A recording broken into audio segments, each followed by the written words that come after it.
ప్రభునందు ప్రియమైన దేవుని వారలారా, చేరువచ్చిన మీ అందరికీ ప్రభువును రక్షకుడునైన యేసుక్రీస్తు వారి పరిశుద్ధ నామమున ప్రత్యేకమైన వందనాలు తెలియజేస్తూ ఉన్నాను. ఆదికాండం 23వ అధ్యాయం 4, 5, 6 వచనాలు చదువు.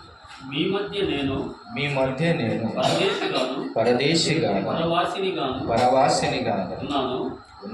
మృతి పొందిన నా భార్య నా కనుల ఎదుట ఉండకుండా ఆమెను పాతిపెట్టుటకు మీ తావున నాకొక శ్మశాన భూమిని స్వాస్థ్యముగా ఇయ్యుడని అడుగగా హేతు కుమారుడు మా మాట వినుము, నీవు మా మధ్యను మహారాజువై ఉన్నావు. మా శ్మశాన భూములలో శ్రేష్టమైన దాని యందు మృతి పొందిన నీ భార్యను పాతిపెట్టు. నీవు మృతి పొందిన పాతిపెట్టునట్లు మాలో తన శ్మశాన భూమి ఈయనొల్లని వాడు ఎవడునూ లేడని అబ్రహాము ఉత్తరం ఇచ్చింది. చాలు. చిన్న మాట ప్రార్థన చేస్తాం. దయగల తండ్రి, చదివిన మాటలను చదువుపోయే మాటలను దీవించండి. చదివిన మీ బిడ్డలను ఆశీర్వదించండి. లేఖనాల నుంచి మీ సత్యాన్ని మాకు బయలుపాటు చేసి మహిమ పొందుమని నమ్మదగిన యేసుక్రీస్తు వారి పరిశుద్ధ నామమున ప్రార్థన చేసి వేడుకొనుచున్నాము తండ్రి, ఆమేన్. ప్రభునందు ప్రియమైన దేవుని వారలారా, ఈరోజు మన పాఠ అంశం ఏమనగా 23వ అధ్యాయము ఆదికాండం 4వ వచన భాగం. మీ మధ్య నేను పరదేశినిగాను పరవాసినిగాను ఉన్నాను. ఈరోజు మన పాఠం పరదేశులు. మనమందరం ఎవరమండి? పరదేశులు. మన దేశం ఏది? ఇక్కడ ఉన్నంత వరకు మనం ఏం చెప్తాం? ఇండియా ఈజ్ ఈ లోకము తర్వాత అంటామా ఇండియా ఈజ్ మై కంట్రీ అని? నో. కనుక ప్రతి మానవునికి ఈ భూలోక జీవితం ఒక పరదేశము లాంటిది. ఇక్కడ మనము పరదేశులం. లేఖనం చెబుతుంది మనము యాత్రికులం అనేది. అబ్రహాం అంటున్నాడు నేను పరదేశిని పరవాసిని అని అంటున్నాడు. ఈరోజు ఈ సత్యము తెలియకపోతే మానవునికి ఎన్నో ప్రమాదాలు పొంచి ఉన్నాయి. ఒకటి, ఇదే నా దేశం అనుకొని దీని కొరకే అనేక పాపాలు చేస్తూ మనిషి బ్రతకడానికి అవకాశం. ఇదే నా దేశము అని అనుకుంటే మానవునికి ఇంకొక దేశం ఉంది, ఇంకొక లోకం ఉంది అని ఎరుగకుండా అజ్ఞానుడై చీకట్లోనికి వెళ్తాడు. ఇది ప్రమాదము. ఈ లోకంలో పరదేశులము, మనము పరవాసులము, యాత్రికులము. మనము మరొక చోటికి వెళ్ళాలి అన్నది లేకపోతే విశ్వాసులై దేవుని నమ్మిన వారు సహితం నిరీక్షణ లేకుండా బ్రతకాల్సి వస్తుంది. మన నిరీక్షణకు ఆధారమైన దేవుని వాక్య భాగం. ప్రతి వాడు, ప్రతి దేవుని నమ్మిన ప్రతి బిడ్డ ప్రతిరోజుకు ఒకసారైనా ఇలా ఆలోచన చేస్తే బాగుంటుంది. ఏంటిది? మనది ఈ దేశం కాదు. మన దేశానికి మనము ఒకనాడు వెళ్ళాలి అనే ఆశ కలిగి ఉంటే ప్రతి మానవుడు పరలోకం కొరకు బ్రతుకుతాడు. అందుకే ప్రభు అన్నాడు, మొదట నా నీతిని నా రాజ్యమును మీరు వెతకండి అన్నాడు. అంటే పొద్దున్న లేచిన నుంచి ఏం వెతుకుతున్నారు? మనము రాజ్యాన్ని, ఆయన నీతిని వెతుకుతూ ఉండాలి. అలాంటి స్పృహ కలిగిన అబ్రహాం, అతడు వేరే దేశమునకు వచ్చినా, అతడు ఏ దేశమును అడుగుపెట్టినా కానీ జయించగల సామర్థ్యము సావుకారి అయినా కానీ అంతటి ధనవంతుడు అయినప్పటికీ కూడా అబ్రహాం ఏమంటున్నాడో తెలుసా? నేను మీ మధ్య ఎలాంటి వాడను? పరదేశి పరవాసి అంటున్నాడు. కనుక మనము పరదేశులము అన్న సంగతిని కూడా మనము నేర్చుకోవాలి. ఇక్కడ ఒక 3 మాటలు అబ్రహాము జీవితంలో నుంచి మనము గనక గ్రహించినట్లయితే ఆ తర్వాత ఈ లోకములో పరదేశులుగా మనము ఎలా బ్రతకాలో కొన్ని కండిషన్స్తో ఈ పాట భాగాన్ని మనం ముగించుకుందాం. చూడండి 23వ అధ్యాయం 4వ వచనంలో ఈ మాటను 3 నుంచి చదువుకుందాం. 3-4 వచనాలు. తరువాత అబ్రహాము మృతి పొందిన తన భార్య ఎదుట నుండి లేచి హేతు కుమారులను చూచి, మీ మధ్య నేను పరదేశినిగాను పరవాసినిగాను ఉన్నాను. మృతి పొందిన నా భార్యను నా కన్నుల ఎదుట ఉండకుండా ఆమెను పాతి పెట్టుటకు మీ తావున నాకు ఒక శ్మశాన భూమిని స్వాస్థ్యముగా ఈయుడని అడుగగా. అబ్రహాము జీవితంలో ఈ మాట ప్రకారం మనం ఒకటి అర్థం చేసుకోవాలి. అబ్రహాముకు ఆ దేశంలో స్థలం లేదు. ఈరోజు ఈ లోకంలో మనం అర్థం చేసుకోవాల్సింది ఏంటంటే, ఈ లోకములో మనకు స్థలం లేదు. ఈ లోకంలో మనకు స్థలము లేదు. ఇక్కడ ఉండటానికి స్థిరులము కాదు అన్నది మనం గుర్తుపెట్టుకోవాలి. అందుకని ఈ లోకంలో ఇది మన లోకము కాదు, ఇది మన దేశము కాదు అని అర్థం చేసుకుంటున్నప్పుడు మనము ఈ లోకంలో స్థలం కొరకు ప్రాకులాడకూడదు. ఇక్కడ స్థలము లేదు, మనకు నివాసము లేదు మనకు అనేది జ్ఞాపకం చేసుకోవాలి. అబ్రహాము జీవితంలో ఆ మాట స్పష్టమవుతుంది ప్రియులారా. 11వ అధ్యాయము హెబ్రీలకు రాసిన పత్రిక 11వ అధ్యాయము హెబ్రీలకు రాసిన పత్రిక 13వ వచన భాగాన్ని చదువుకుందాం. హెబ్రీలకు రాసిన పత్రిక 11వ అధ్యాయము 13వ వచనము చూడండి. వీరందరూ ఆ వాగ్దాన ఫలము అనుభవింపకపోయినను దూరము నుండి చూచి వందనము చేసి తాము భూమి మీద పరదేశులము యాత్రికులమునై ఉన్నామని తెలుసుకొని, అది తెలుసుకోవాలండి. ఈ లోకంలో మనము ఎవరము పరదేశులమని అంటున్నాడు. దూరం నుంచి ఇది స్వాస్థ్యమని వాగ్దానం చేయబడినప్పటికీ ఇక్కడైతే మనము భూమి మీద పరదేశులము అన్న మాట గ్రహించాలి. కనుక మనకి ఇక్కడ స్థలం లేదు. చూడండి, హెబ్రీలకు రాసిన పత్రికలోనే ఒక మాటను చదువుకుందాం. చూడండి 9-10 వచనాలు. విశ్వాసమును బట్టి అతనితో వాగ్దానములకు సమాన వారసులైన ఇస్సాకు యాకోబు అనువారును గుడారములలో నివసించుచు అన్యుల దేశములో ఉన్నట్టుగా వాగ్దత్త దేశములో పరవాసులైరి. ఎలయనగా దేవుడు దేనికి శిల్పియు నిర్మాణకుడై ఉన్నాడో ఆ పునాదులు గల పట్టణం కొరకు అబ్రహాము ఎదురు చూచుచుండెను. చూసారా, ఈ లోకములో మనకు స్థలము లేదు అని మనం బ్రతికినట్లయితే మనకు పరలోకములో ఒక స్థలం ఉన్నది అని, దేవుడు ఏర్పరచు గుడారము శాశ్వత గుడారం అక్కడ ఉన్నదని మనము గ్రహించగలుగుతాం ప్రియులారా. ఒక కొత్త ఇల్లు ఎవరైనా కట్టించుకుంటున్నారు అనుకోండి, కట్టించుకునేంతసేపు ఒక రెంటింట్లో బ్రతుకుతుంటారు అనుకోండి, వారి ఆశ ఎట్లుంటుంది చెప్పండి? ఎప్పుడెప్పుడు ఆ ఇల్లు పూర్తవుతుందా, ఎప్పుడెప్పుడు ఆ కొత్త ఇంట్లోకి వెళ్దామా, ఎప్పుడెప్పుడు ఈ రెంటిల్లో వదిలిపెడదామా అనే ఆశ ఉంటుందా లేదండి? ఎప్పుడెప్పుడు వెళ్ళిపోదాం అన్నట్లు ఉంటుంది. ఈ లోకంలో మన జీవితం కూడా అలానే ఉండాలండి. మన కొత్తిల్లు పరలోకంలో ఉంది. మన దేవుడు, మన తండ్రి మనకు కట్టిస్తున్న నివాసములు అక్కడ ఉన్నాయి. యేసు ప్రభు వారు ఏమన్నారు వెళ్తున్నప్పుడు? నేను వెళుచున్నాను, నేను మీ కొరకు స్థలమును సిద్ధపరుస్తాను, నా తండ్రి యొక్క అనేక నివాసములు కలవు అని అంటూ. ఎవరి కోసం ఆ నివాసములు? మన కోసమే. కాబట్టి ప్రియులారా, ఈ లోకములో మనకు స్థలము లేదు.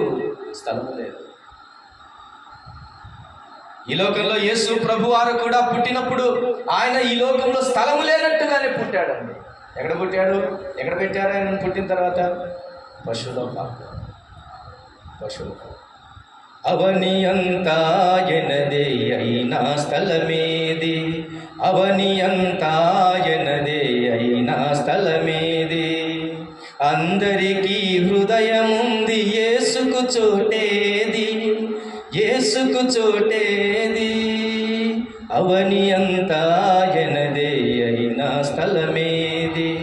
కనుక ఈ అవని అంతా అయినదే అయినప్పటికీ ఆయన మనకు ఒక సూచన కనపరుస్తున్నాడు. ఈ లోకంలో మనకు స్థలము లేదన్న సంగతి. ప్రియులారా చూడండి, మాత్రమే కాకుండా అబ్రహాము ఆ పరదేశుల మధ్యలో ఎలాగూ ఉన్నాడు. ఒకటి, స్థలము లేనట్టుగానే బ్రతుకుచూ ఉన్నాడు. రెండవ మాటను చూడండి, అబ్రహాము ఎలాగూ వారి మధ్యలో వ్యవహరిస్తున్నాడు. ఒకటి చూడండి, 7వ వచనాన్ని చదువుకుందాం. 23వ అధ్యాయము 7వ వచన భాగాన్ని చదువుకుందాం. చూడండి, ఆదికాండం 23వ అధ్యాయము 7వ వచన భాగాన్ని చదువుకుందాం. చూడండి, అప్పుడు అబ్రహాము లేచి ఆ దేశపు ప్రజలైన హేతు కుమారులకు సాగిలపడి, మృతి పొందిన నా భార్యను నా ఎదుట ఉండకుండా నేను పాతి పెట్టుట మీకు ఇష్టమైతే నా మాట వినుడి చాలు. ఇక్కడ ఏమంటున్నా అంటే హేతు కుమారులకు సాగిలపడి అనే మాట కనబడుతుంది. ఎందుకు సాగిలపడుతున్నాడు? సాగిలపడటానికి అనేకమైన కారణాలు ఉంటాయి. కానీ ఇక్కడ అబ్రహాము సాగిలపడ్డానంటే రిక్వెస్ట్, ఒక మర్యాద చూపిస్తూ ఉన్నాడు అన్నమాట.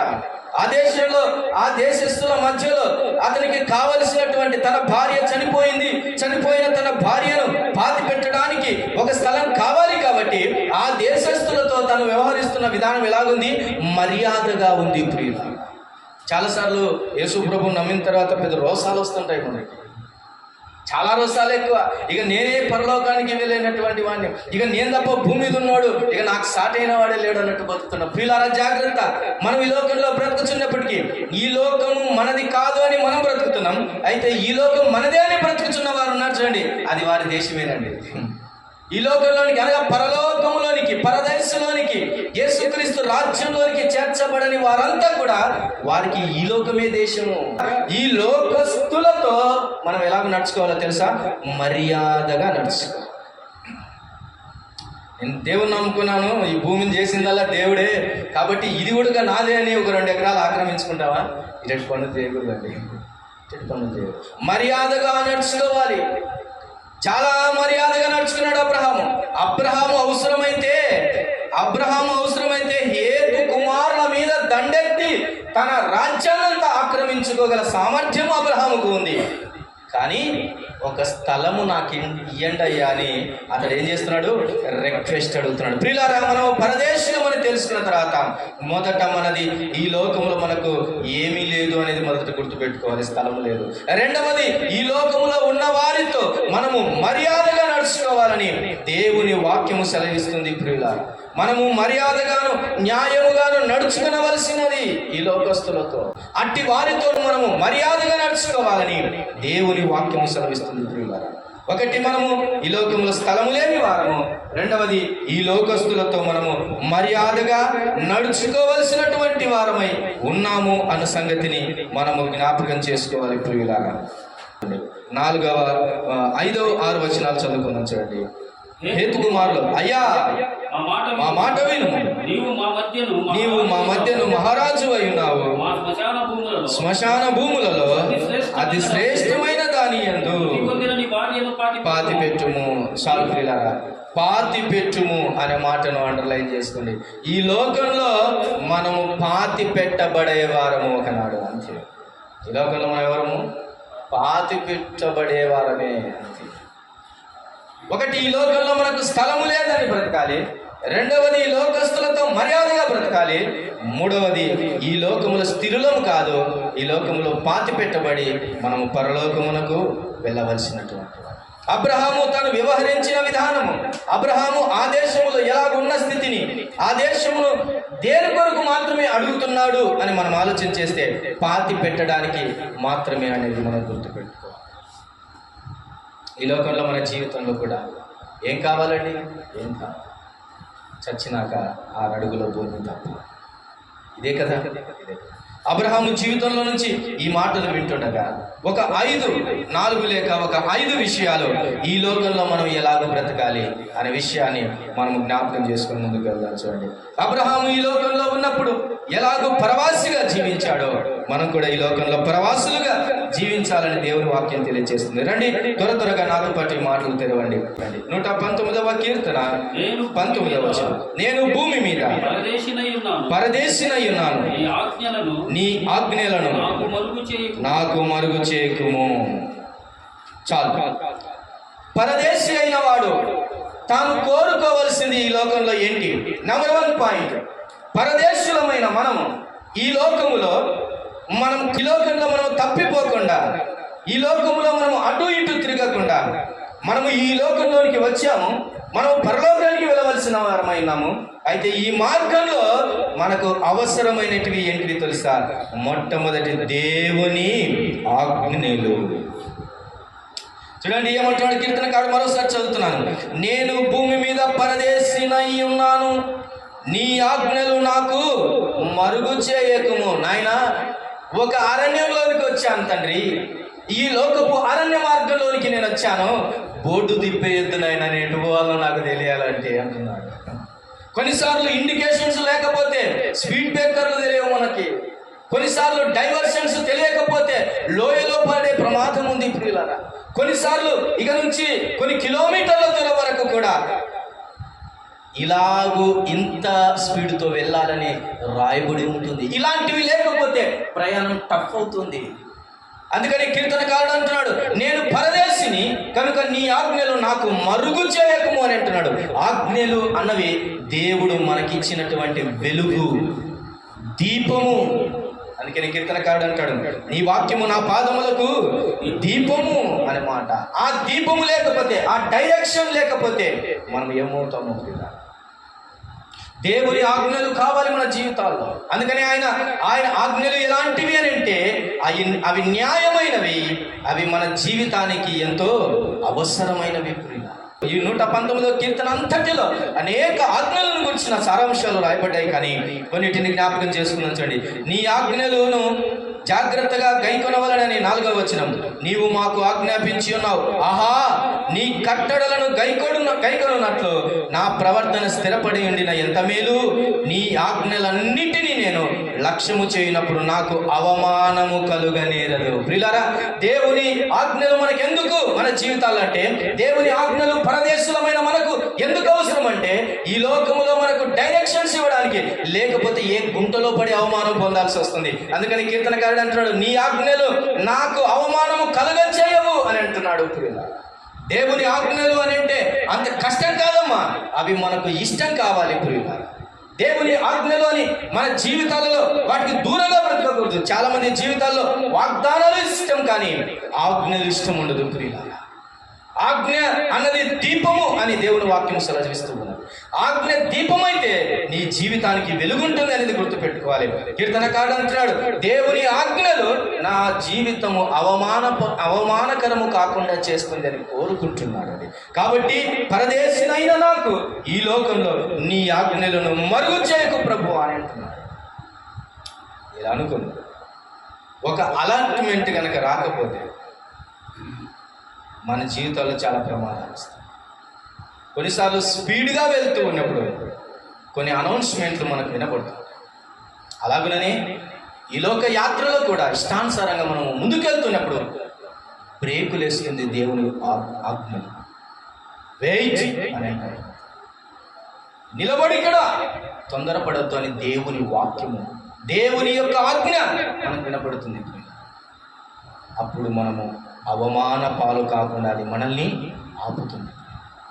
కనుక ఈ లోకంలో పరదేశులైన వారికి దేవుని ఆజ్ఞలు అవసరమై ఉన్నవి అనే మాటను జ్ఞాపకం చేసుకున్నాం. చూడండి, అందుకని ప్రియమైన దేవుని వారలారా, దేవుని ఆజ్ఞలను అనుసరించడానికి కీర్తనకారుడు ఎంత ఇష్టపడుతున్నాడో మనకు అర్థమవుతుంది. చూడండి, 48వ వచనాన్ని కూడా ఒకసారి చదువుకుందాం.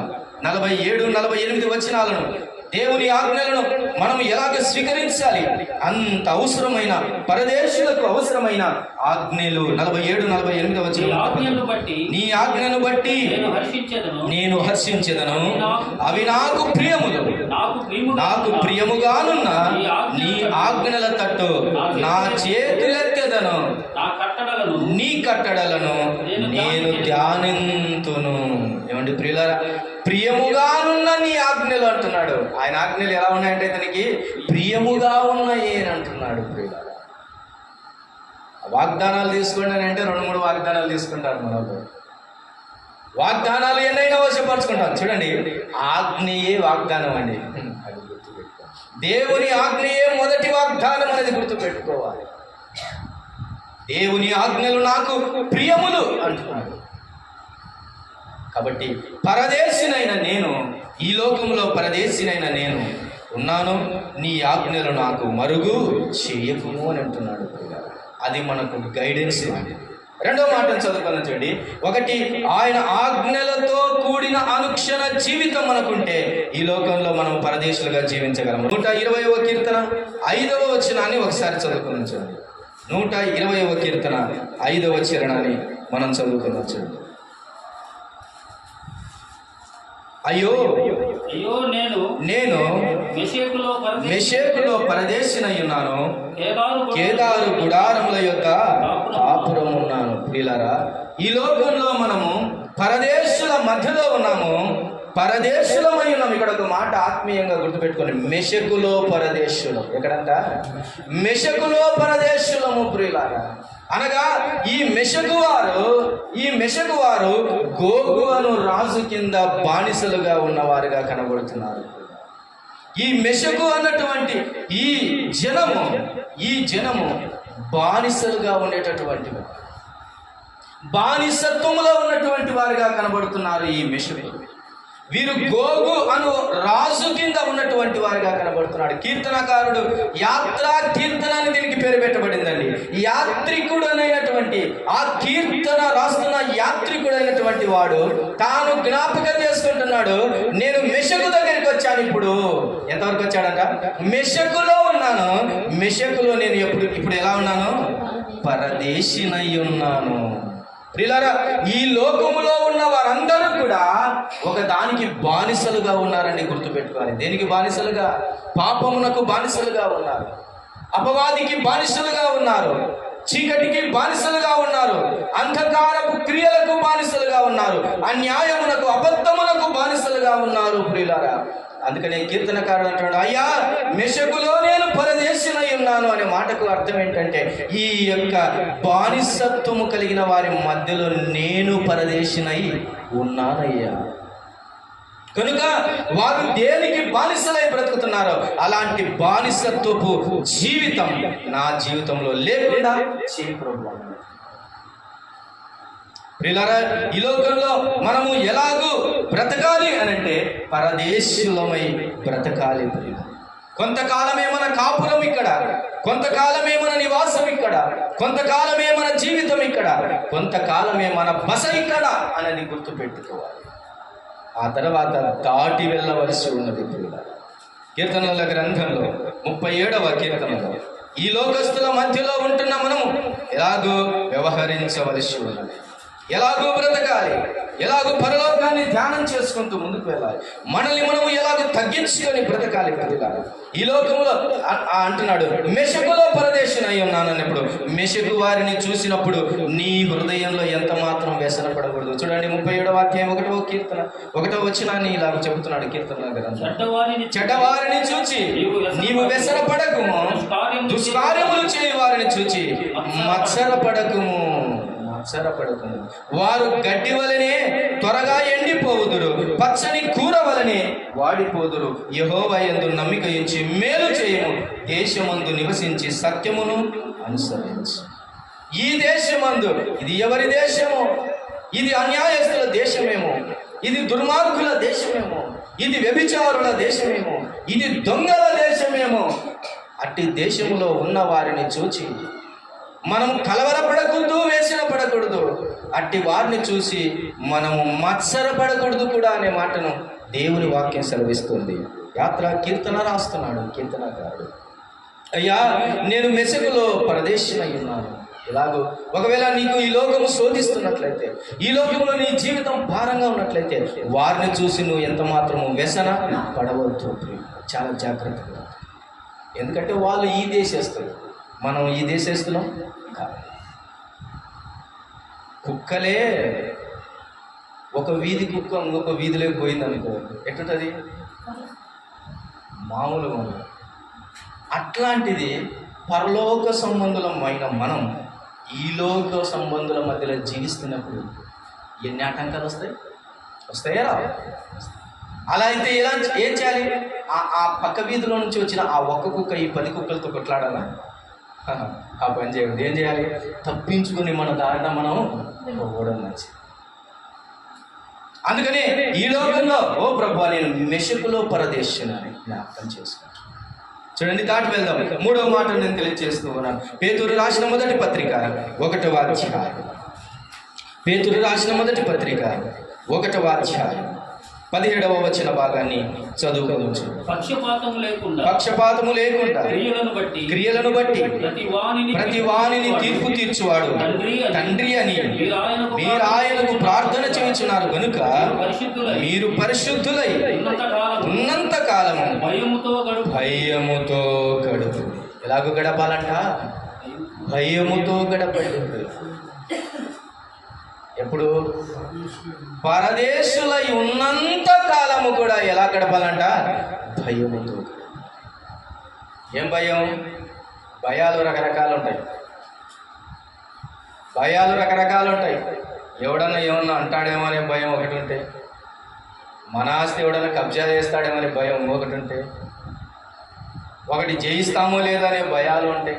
ఇవన్నీ కాదు, ఇక్కడ రాయబడిన మాట ఏంటంటే భయము అని అంటే దాని అర్థం ఏంటంటే పవిత్రతను కాపాడుకొని హెచ్చరికను చూపిస్తుంది. అందుకని అంటున్నాడు చూడండి, 17వ వచనములో పక్షపాతము లేకుండా 16 ముగింపులో చూడండి ఒకసారి. 16 ముగింపులో మిమ్మును పిలిచిన వాడు పరిశుద్ధుడై ఉన్న ప్రకారము మీరును సమస్త ప్రవర్తన యందు పరిశుద్ధులయ్యుండుడి. ఎందుకంటే 16వ వచనం ఆరంభంలో నుంచి కూడా చూస్తే నేను పరిశుద్ధుడని ఉన్నాను కనుక మీరును పరిశుద్ధులయ్యుండుడి అని వ్రాయబడి ఉన్నది. కాగా మీరు విధేయులకు పిల్లలై మీ పూర్వపు అజ్ఞాన దశలో మీకుండిన ఆశలను అనుసరించి ప్రవర్తింపక మునుపు అలాగుంటిమి ఇప్పుడు అలాగూ ప్రవర్తించక పరిశుద్ధులై ఉండమని ప్రభువు అంటున్నాడు. పరిశుద్ధులై ఉండుమని చెప్పి కింద మాటలు చెబుతున్నాడు. పక్షపాతం లేకుండా క్రియలను బట్టి ప్రతి వారిని తీర్పు తీర్చేవాడు తండ్రి అని మీరు ఆయనకు ప్రార్థన చేయడం. ఒకవేళ ఇలా కోపం వచ్చింది అనుకుందాం, బాధేసింది అనుకుందాం, అనకండి, ఎదుటి వాడిని అనకండి. ఏం చేయాలా?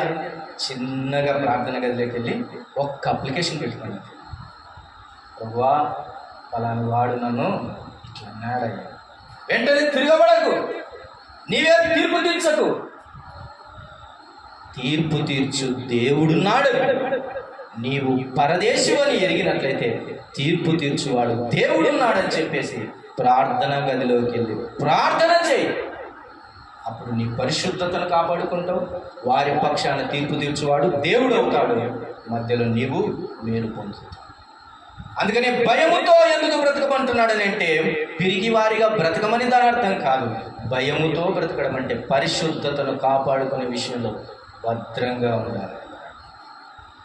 కొన్నిసార్లు లోకము చేస్తున్న ప్రేరేపణలు, లోకము చేస్తున్న వాదనలు, లోకము చేస్తున్న ఆరోపణలు మన నోరెత్తి మన నోటికి మలినం కలుగజేసుకునే వాళ్ళమే ఉంటాం. త్వరపడి మాటని మన నాలుకను మలినం చేసుకునే వారం అవుతాం. కనుక భయముతో పరదేశులమైన మనం, ఈ లోకంలో పరదేశులమైన మనం ఆజ్ఞలో అవసరమైంది. ఈ లోకంలో పరదేశులమైన మనం ఇతరులతో ప్రవర్తన చాలా అవసరమైనది. ఈ లోకంలో పరదేశులమైన మనం భయముతో బ్రతకడం అవసరమై ఉన్నది అని గుర్తుపెట్టాలి. 4వ మాటను జ్ఞాపకం చేసుకున్నాం చూడండి. పేతురు రాసిన మొదటి పత్రికలో 2వ అధ్యాయంలో 11వ వచన భాగాన్ని చదువు. మీరు పరదేశులను యాత్రికులనై ఉన్నారు గనుక ఆత్మకు విరోధముగా పోరాడు శరీరాశలను విసర్జించి అన్యజనులు మిమ్మును ఏ విషయములో దుర్మార్గులను దూషింతురో ఆ విషయములో వారు మీ సత్క్రియలను చూచి వాటిని బట్టి దర్శన దినమున దేవుని మహిమపరచునట్లు వారి మధ్యను మంచి ప్రవర్తన గలవారై ఉండవలెనని మిమ్మును బ్రతిమాలు కొనుచున్నాను. ప్రియులారా, ప్రవర్తనను గురించి మనం ఆలోచన చేశాము. ఒక మాట ఇక్కడ పట్టుకోండి. ఆత్మకు విరోధముగా పోరాడు శరీరాశలను విసర్జించి. పరదేశులకు కొన్నిసార్లు కొన్ని మైకం కలుగుతుంటుంది. ఏం కలుగుతుంటుంది? కొన్ని ఆశలు కలుగుతుంటాయి. మిస్మరైజ్ అయిపోతుంటారు ఈ లోకాన్ని చూసి. ఉదాహరణకు మనం ఊటీకి వెళ్ళామనుకుందాం. ఎందుకు వెళ్ళాము ఊటీకి? జస్ట్ చూడడానికి యాత్రకి వెళ్ళి కదా, యాత్రకి వెళ్ళి చూడడానికి వచ్చాం. ఊటీ బాగుందని అన్నీ కూర్చుంటామా? అన్నీ కూర్చుంటామా? తట్టుకలేదు.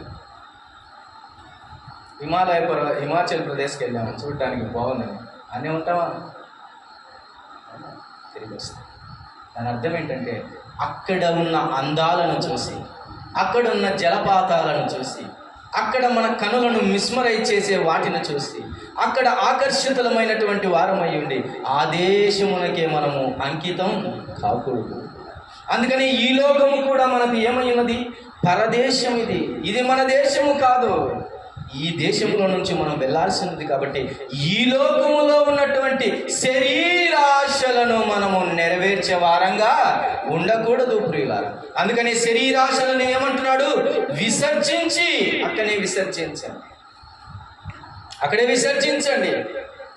ఈ లోకములో దాటి వెళ్ళాలంటే శరీరాశలను విసర్జించాల్సి, లేకపోతే దాటి వెళ్ళలేవు. నీ ఆశలు ఈ లోకంలో పాతి పెట్టుకుంటే గనక నీవు ఈ లోకం నుంచి వెళ్ళలేవు.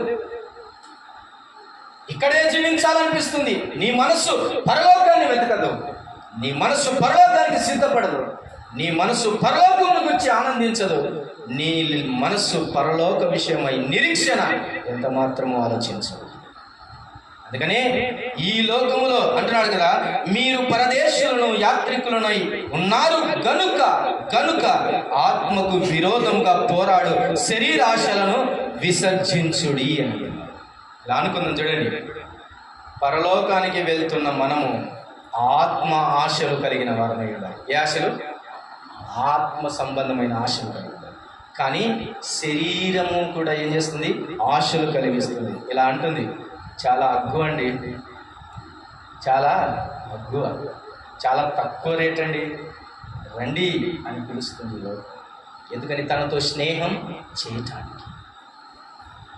ఈ లోకంలో వ్యాపారాలు పిలుస్తుంటాయి, ఇక్కడ స్థిరపడు వ్యాపారం చేసుకుందాం అని.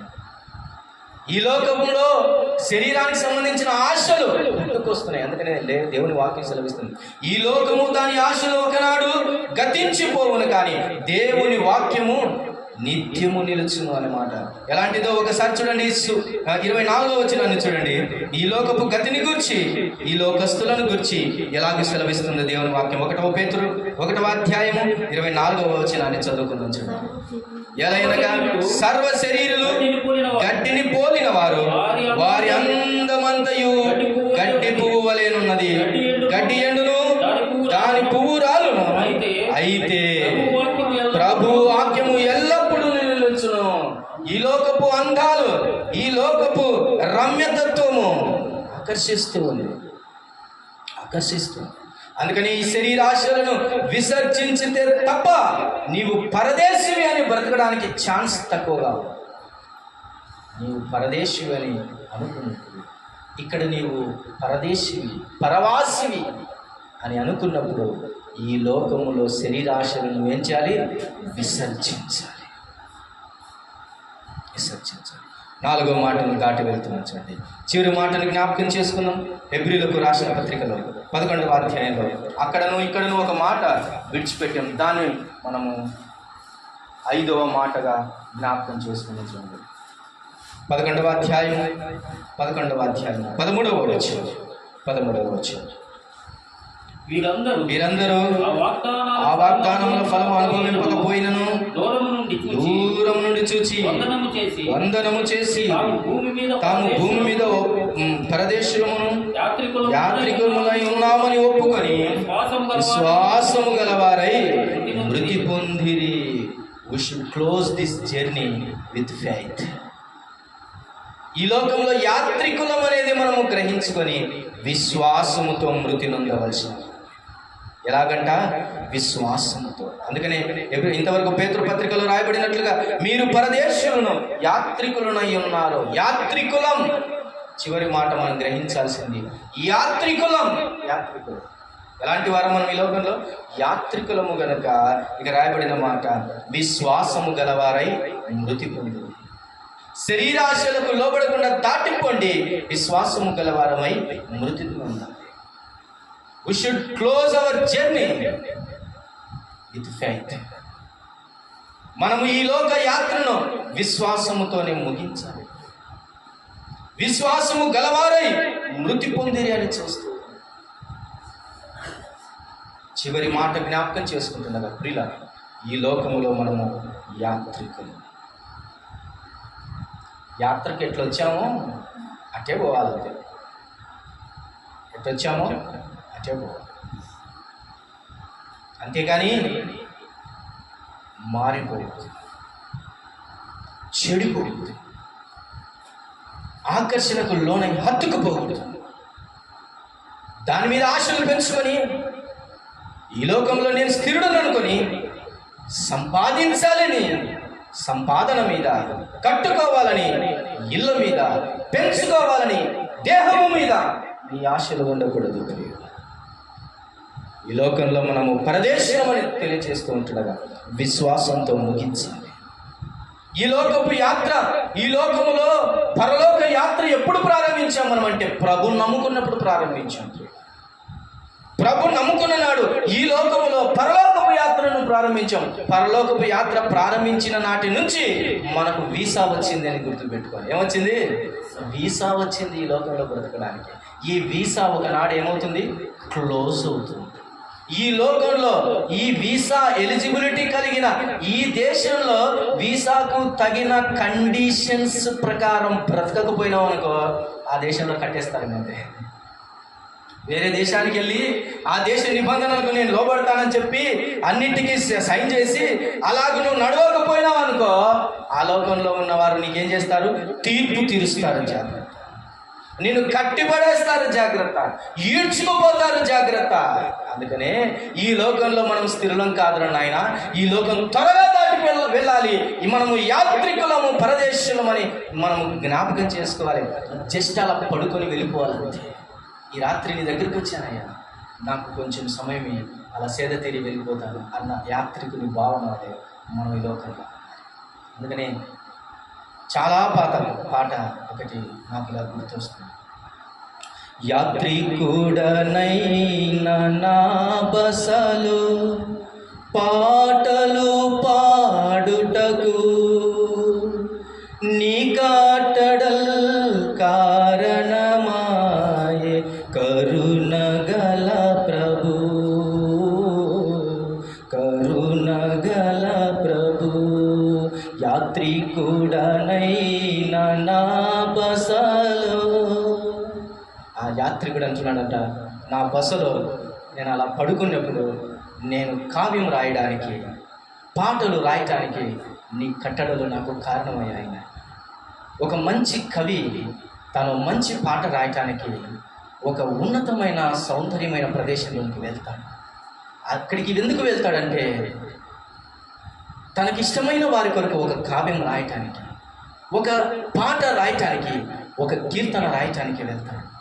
ఆ రాత్రి ఆ బస్సులో కీర్తనలు రాసిన తర్వాత తిరిగి తన ఇంటికి వస్తాడు అన్న భావజాలాన్ని ఉట్టిపడేటట్లుగా కీర్తనకారుడు అంటాడు. ఈ లోకంలో కూడా మనం ఈ లోకంలో ఉన్నంత వరకు మన ప్రియుని కొరకు ఒక కీర్తన రాస్తాం, మన ప్రియుని కొరకు ఒక పాట పాడటానికి ఇక్కడికి వచ్చాం. మరలా కీర్తన ఎత్తుకొని, ఆ పాటను ఎత్తుకొని మన ప్రియుడున్న స్థానానికి మనం వెళ్ళాల్సిన పరిస్థితి. యాత్రికుడనైనా నేను ఈ బస్సులో పాటలు పాడటానికి నీ కట్టడలు నాకు కారణమై, ఈ లోకంలో మనం చేయాల్సింది ఏదైనా ఉందంటే ఆయన కట్టడల నిమిత్తమై పాటలు పాడేవారిగా ఉండాలి, ఆయన రక్షణను గురించి సునాదం చేసేవారిగా ఉండాలి, ఆయన కార్యములను గురించి ప్రచురపరిచేవారిగా ఉండాలి, ఆయన రక్షణను గురించి ప్రచురించేవారిగా ఉండాలి, ఆయన త్యాగమును గురించి ప్రకటించేవారిగా ఉండాలి.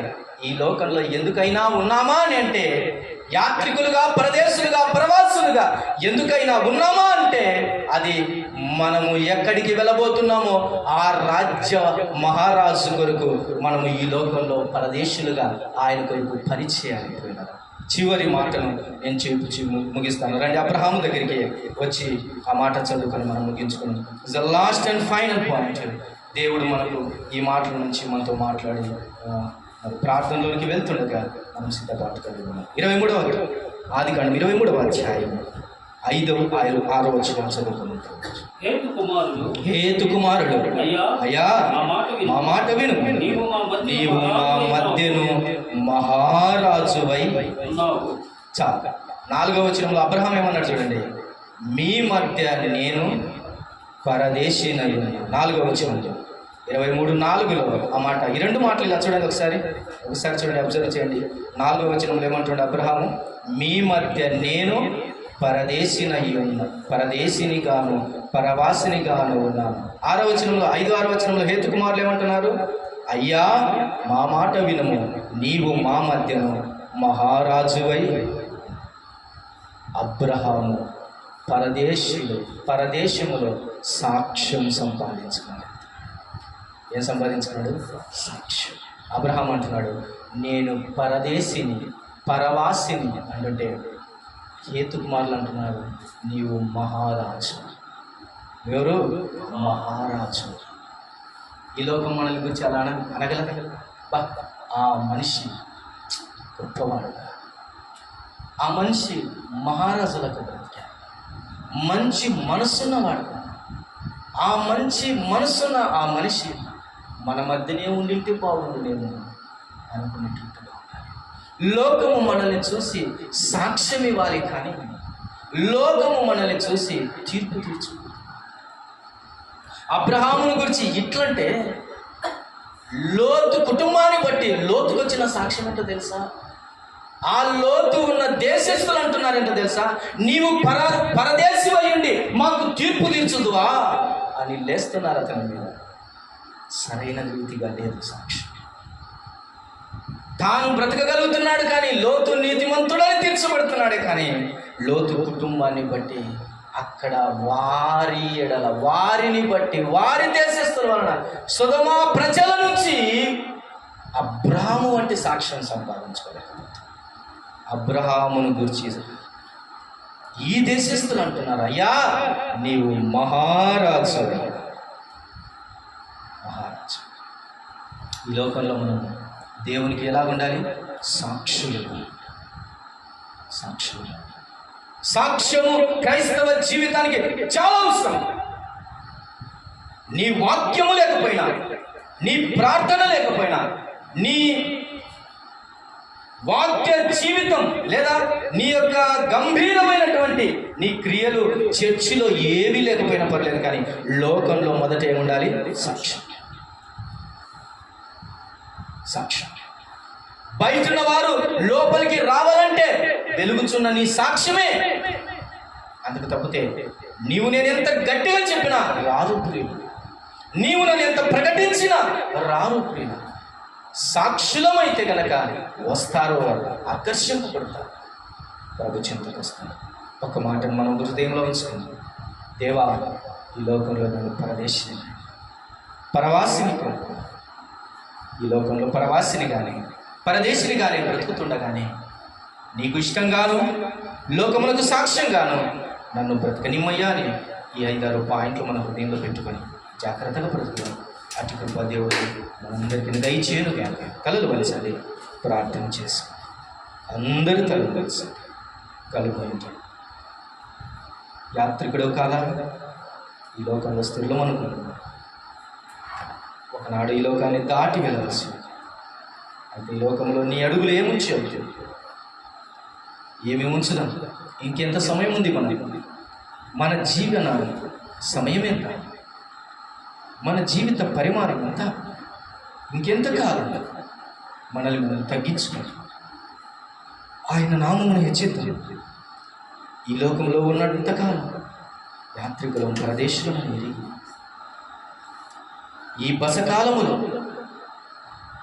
ఈ యాత్రా కాలంలో, ఈ ప్రయాణ కాలంలో మైలురాళ్ళు దాటుతూ వెళ్ళవలసినది, కానీ మరెక్కడ నిలువబడే సమయము నీడల మనకు లేదనేది గుర్తుపెట్టుకో.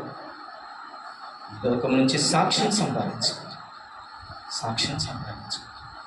అలాగే బ్రతుకుదాం. ప్రభువా నా సాక్ష్యం స్థిరపరచు ఆయన, నా సాక్ష్యం బాగుపరచు. ఇక నుంచి అయినా నీ కొరకు బ్రతుకుతాను ప్రభువా, ఇక నుంచి అయినా నీ కొరకు లోకంలో సాక్ష్యం సంపాదిస్తాను ఆయన అని ఒక్క మాట ఆయనతో చెప్పు. ఆయన చేతుల్లో చేయి. ఎవరు ఈ లోకంలో నీకు స్థిరులు కాదు, పరలోకమే శాశ్వతం. ఆ శాశ్వత రాజ్యం నీవు సిద్ధపడటానికి ఇష్టపడుతున్నాను. Submit your self unto your lord God.